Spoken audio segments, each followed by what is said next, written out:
Hello बच्चों। आज जैसा कि हम लोग पिछले कुछ दिनों से हम लोग मैथ्स के बारे में पढ़ रहे थे। मैथ्स में त्रिकोणमिति सबसे पहले पढ़े। उसके बाद में कल हम लोग ने जाना कि किस तरह से शॉर्टकट ट्रिक के द्वारा वर्गों को निकाला जा सकता है। ठीक है, जैसे कुछ जो वर्ग निकालते हैं बहुत आसानी से निकल जाता है, जो हमें याद भी रहता है, और कुछ जो वर्ग है जो बहुत हार्ड होता है जिसे गुना करके निकालते हैं, तो गुना करने का ज़रूरत नहीं है। जो हमने कल एक शॉर्ट ट्रिक बताया उसके द्वारा आप निकाल सकते हैं। ठीक है, उसके बाद आज हम लोग देखते हैं अर्थमेटिक प्रोग्रेशन के बारे में। किसके बारे में?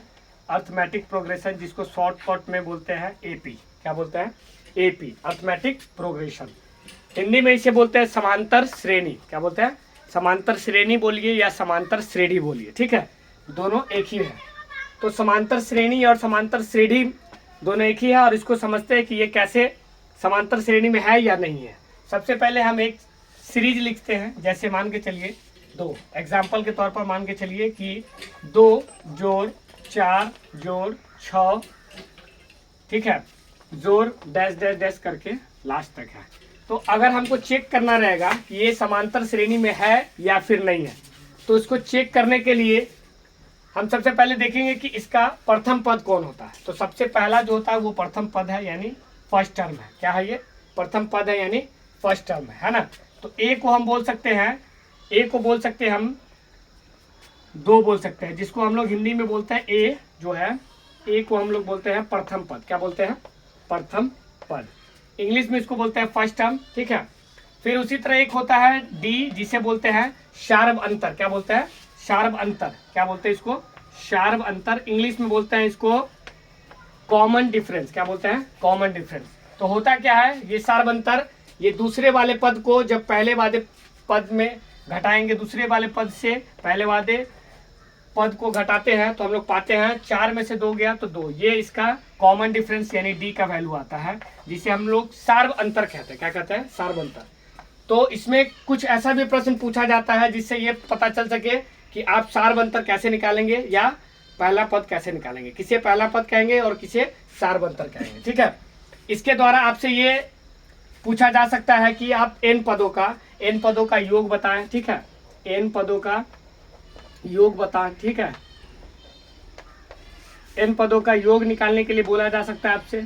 ठीक है, चाहे nवां पद क्या होगा वो बोला जा सकता है कि nवां पद क्या होता है, nवां पद निकाले। ठीक है, nवां पद निकाले।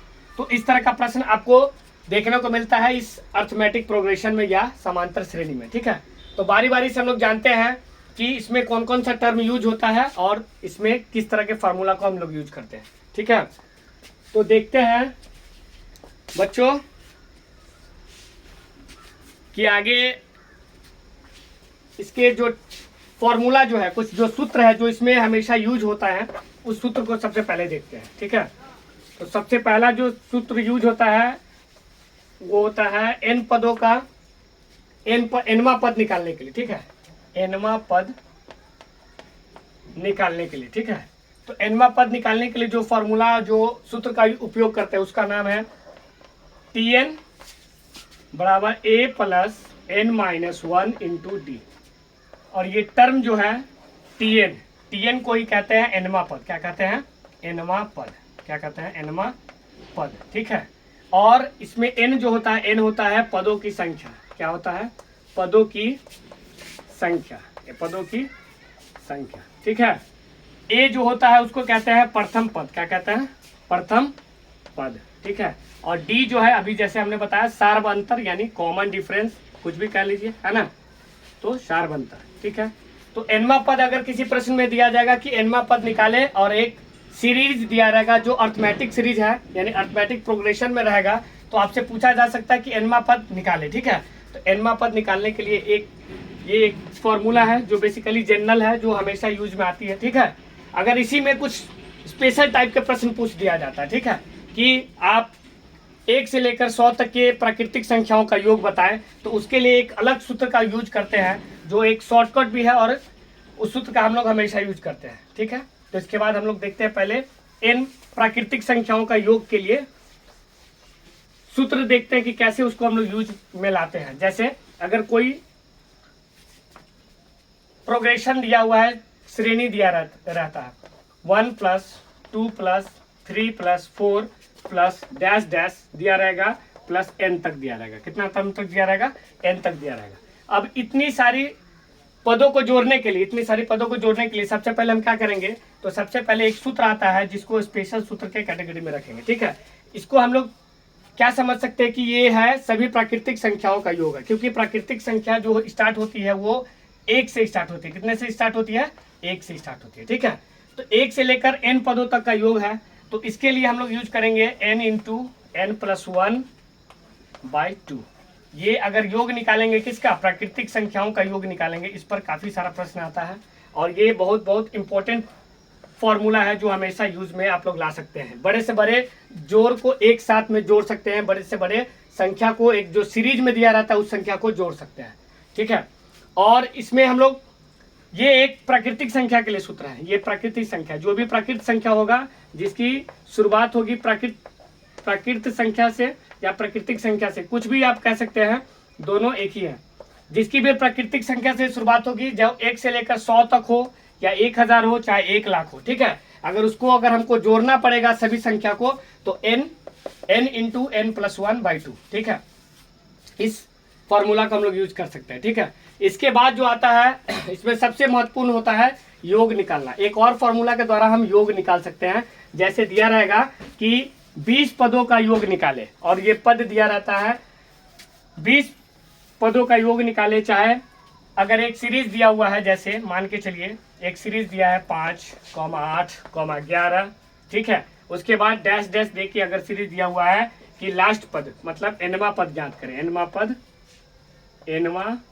पद निकाले। तो nवां पद निकाले, इसके लिए हम लोग क्या करेंगे? nवां पद निकालने के लिए तो फॉर्मूला वही यूज करेंगे, Tn बराबर क्या लगाएंगे? Tn बराबर a + n - 1 × d। ठीक है, तो इसमें देखेंगे सबसे पहले हम क्या लिखेंगे? सबसे पहले प्रथम पद लिखेंगे। जो प्रथम पद है वो है 5, फिर है d। कॉमन डिफरेंस क्या है? तो दूसरा पद में से पहला पद को घटाएंगे, यानी 8 में से 5 घटाएंगे, यानी 3 आएगा। d का मान जो आएगा वो आएगा 3 आएगा। ठीक है, उसके बाद में होगा कि n का मान कितना है, तो nवां पद तो निकालना है। तो n का मान अगर इसमें तो नहीं दिया हुआ कि nवां पद निकाले, तो n का मान आपको जरूर दिया रहेगा कि कितने पदों के लिए। ठीक है, तो इसमें हम जोड़ सकते हैं कि 10 पदों के लिए। कितना पदों के लिए? 10 पदों के लिए। ठीक है, 10 पदों के लिए अगर दिया रहेगा कि nवां पद का मान कितना होगा, तो 10 पदों का मतलब होता है कि n का वैल्यू कितना दे रखा है? 10 दे रखा है। कितना दे रखा है? 10 दे रखा है। तो आप निकाल सकते हैं कि T10। ठीक है, T10। ठीक है, T10 बराबर हम लिख सकते हैं कि a का मान कितना है? a का मान है 5। कितना है a का मान? 5 + 10 - 1 और गुने d का मान कितना है? d का मान 3 है, 3 यहाँ पर रख देंगे। तो nवां पद जो होगा T10 होगा। क्या होगा? T10 जो हम फाइंड आउट करेंगे, 5 जोड़ 10 में से 1 गया तो 9 और गुने 3, तो हो जाएगा 5 + 9 × 27, और 27 में 5 जोड़ेंगे तो 32 हमें निकल के आएगा। ठीक है, तो 10 पदों के लिए अगर यहाँ से लेकर स्टार्ट करेंगे, 10 पदों का nवां पद अगर निकालना रहेगा तो Tn के फॉर्मूला से T10 बराबर निकल के आ जाएगा 32। क्या होगा? 32 अगर हम 10वां पद निकालेंगे तो। ठीक है, क्योंकि a जो हो गया प्रथम पद, d हो गया 3 जिसको सारबंतर कहते हैं, और n हो गया 10 पदों का कह रहा है तो 10वां। ठीक है, तो nवां पद यानी 10वां पद जो होगा वो 32 होगा। कितना होगा? 32 होगा। ठीक है, अब इसी के आधार पर अगर हम इसका योग देखते हैं, क्या देखते हैं? ये तो nवां पद निकालने का फॉर्मूला और एक अच्छा खासा प्रश्न है इस पर बना हुआ। ठीक है, अगर इसी का हम योग देखेंगे कि इसी को कहेंगे कि योग निकालना है कि 10 पदों का योग बताएं। ठीक है, तो 10 पदों का योग निकालना रहेगा तो इसको इस हिसाब से लिखते हैं हम पहले। ठीक है, सबसे पहले हम लिखेंगे इसको जोड़ के रूप में। योग का मतलब होता है कि इसको जोड़ना। ठीक है, अगर जोड़ते हैं सबसे पहले, जैसे यहाँ पर दे रखा है कि 5 जोड़ 8 जोड़ 11 जोड़ डैश डैश तक लिखा हुआ है कि 10 पदों तक। क्या पदों तक? 10 पदों तक इसको जोड़ना है। ठीक है, तो 10 पदों तक जोड़ना है तो जोड़ का योग का जो फॉर्मूला होता है वो होता है Sn बराबर n/2। ठीक है, फिर होता है इसमें 2a + n - 1 × d। ठीक है, तो इसमें n जो दिया हुआ n का वैल्यू हम कितना पाते हैं? n का वैल्यू हमको दिया है 10 पद। कितना दिया है? तो 10 हो जाएगा। a का वैल्यू हमें ज्ञात है पहले से ही, क्योंकि प्रथम पद होता है 5, तो ये हो जाएगा a बराबर 5। d भी हमें ज्ञात है, d कितना है? तो दूसरा पद में से पहला पद निकालेंगे तो d निकल के आता है, यानी 8 में से 5 गया तो 3 है ना।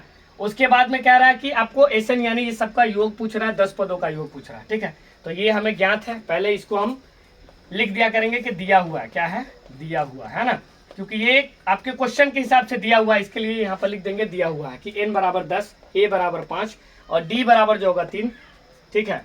तब इसको इस सूत्र में हम बैठाएंगे, जैसे जैसे जहाँ पर जरूरत है उसको रखेंगे और उसके हिसाब से उसका योग निकालेंगे, 10 पदों का योग जो होगा वो कितना होगा, ठीक है। तो हम लोग देखते हैं कि योग कैसे निकालेंगे, ठीक है। अब योग के स्थान पर हम डालते हैं, क्योंकि हमको 10 पदों का योग निकालना है तो S10 लिखना होगा, ठीक है। n का मान जो है वो 10/2, ठीक है। फिर यहाँ पर रखना होगा 2 गुने a का मान, यानी a है प्रथम पद, यानी 2 गुने 5 जोड़ n-1 है, कितना है, n-1 रखना है। तो यहाँ पर रखना होगा 10 में से 1 घटाएंगे, ठीक है। और फिर d जो है, d हो जाएगा 3, कितना होगा, 3, ठीक है। इसके हिसाब से देखेंगे S10 जो आएगा हमारा वो 2 से 10 को कैंसिल करेंगे 5 टाइम्स, यानी होगा 5 × 2 पंचे 10 हो जाएगा, ठीक है। फिर 10 में से 1 घटाएंगे 9 और फिर गुना 3 कर देंगे, ठीक है। इसको फिर आगे हल करेंगे तो देखेंगे 5 और इसके ब्रैकेट में हल होगा 10 + 9 = 27, ठीक है। तो आ जाएगा 27 और 10, 27 10 37 गुने 5 करेंगे, क्यों, क्योंकि ब्रैकेट का काम पहले करते हैं, 37 और गुने 5। तो 37 गुने 5 करेंगे, गुना करके बस लिख दीजिए, उतना ही आपका आंसर आ जाएगा, जो 10 पदों का क्या होगा, योग होगा। 7 × 5 = 35 के 5 हासिल 3, 15 × 3 = 18, 185, कितना आएगा, 185 जो हो जाएगा S10, 10 पदों का योग हो जाएगा, ठीक है। इस हिसाब से आप लोग देख लिए कि एनवा पद भी कैसे निकालते हैं और उसका योग कैसे निकालते हैं, ठीक है। इसी पर कुछ स्पेशल रूल्स हैं जिसके बारे में मेनली हम लोग समझते हैं, और जो एग्जामिनेशन में मोटे तौर पर नहीं, एकदम बराबर तो नहीं कह सकते, लेकिन कभी कभी पूछते हैं जो बच्चे को कंफ्यूजन ला सकते हैं, ठीक है। जैसे ये योग है और एनवा पद निकालना, ये बराबर एग्जामिनेशन में पूछा जाता है। लेकिन जैसे मध्य पद निकालना, मध्य पद निकालने में बच्चे क्या होते हैं, कंफ्यूज में आ जाता है कि मध्य पद होता क्या है, ठीक है। तो अगले हम एक प्रश्न को लेते हैं और उसको समझते हैं कि मध्य पद कैसे निकालेंगे, ठीक है। तो इसको देखिए, इसको मिटाते हैं, फिर मध्य पद निकालना जानते हैं कि मध्य पद कैसे निकाला जाता है। जैसे एक प्रश्न है, एक प्रश्न दिया हुआ है, एक प्रश्न ले सकते हैं हम, 6, 8, 10, ठीक है, 12, डैश लेके लास्ट में लिखते हैं 216, कितना है, 216। और आपसे पूछा जा रहा है ये क्वेश्चन में, ये प्रश्न में, कि इसका मध्य पद निकाले। तो मध्य पद बराबर हम लोग कुछ नहीं करना, मध्य पद है कि मध्य पद के बराबर हम लिख सकते हैं कि सबसे प्रथम पद जोड़ सबसे अंतिम पद, और उसको डिवाइड कर देंगे 2 से, वही मध्य पद हो जाएगा। सबसे प्रथम पद 6 है और सबसे अंतिम पद कितना है, 216 है, और उसको डिवाइड कितने से करना है, 2 से करना है, ठीक है। यानी मध्य पद बराबर होगा प्रथम पद जोड़ अंतिम पद बटा 2, ठीक है। तो ये हो जाएगा 222, ठीक है, 222 भागा 2, जब भाग देंगे तो 111 आएगा, यही होगा आपका आंसर 111। तो इस तरह के प्रश्न आपके एग्जामिनेशन में पूछते हैं कि मध्य पद निकालना, ठीक है। तो अगर आप लोग को ये चीज़ पसंद आ रहा है तो कृपया करके हमारे चैनल को सब्सक्राइब करें और ज़्यादा से ज़्यादा इसको शेयर करें, लाइक करें, कमेंट्स करें, और हमें बताएं कि इसमें और भी अगर किसी तरह का सुझाव दे, कि किसी भी तरह का सुझाव में कि और भी अच्छे ढंग से पढ़ाया जाए या कोई बदलाव किया जाए, तो हम उसको आगे देखेंगे और अगले वीडियो में उसको एक्सेप्ट करेंगे। Thank you.